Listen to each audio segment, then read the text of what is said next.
लोगों को बस मौका चाहिए था जेनजी को ह्यूमिलेट करने का और आखिरकार उन्हें यह मौका मिल ही गया। ऐसे इन्फ्लुएंसर्स जिनको रिसर्च की एबीसीडी भी नहीं पता है, ऐसे रील्स बनाए जिनमें जेनजी को पिछले 200 इयर्स में सबसे डम जनरेशन कहकर उनकी खिल्लियां उड़ाई। यह सब आखिर हुआ कैसे?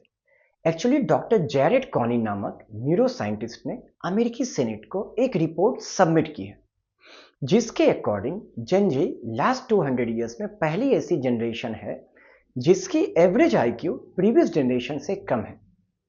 असल में पिछले 200 सालों से यह देखा गया है कि अगली पीढ़ी का आईक्यू पिछली पीढ़ी से ज्यादा होता है और इसे फ्लिन इफेक्ट कहते हैं। यह रिपोर्ट निगेटिव फ्लिन इफेक्ट की ओर इशारा कर रही है।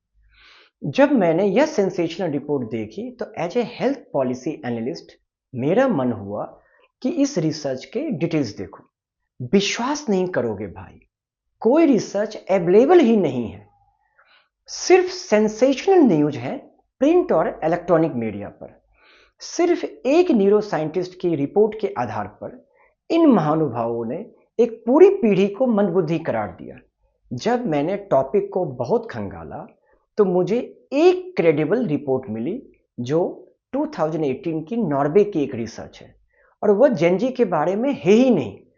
उस रिसर्च में करीब 7,30,000 लोगों का आईक्यू टेस्ट लिया गया और रिसर्चर इस कंक्लूजन पर पहुंचे कि 1975 से 1990 के बीच जो लोग पैदा हुए हैं उनका आईक्यू प्रीवियस जनरेशन से कम है। इतने बड़े सैंपल साइज को अगर कंसिडर किया जाए तो यह एक ऑथेंटिक रिपोर्ट लगती है। पर यह जेनजी के बारे में है ही नहीं जो 1997 से 2012 के बीच पैदा हुए, और भारत में तो ऐसा कोई रिसर्च हुआ ही नहीं है। यह एक शेम है क्योंकि बिना किसी ठोस सबूत के इन लोगों ने एक पूरी पीढ़ी को मंदबुद्धि करार दिया है। आप क्या सोचते हैं इस बारे में?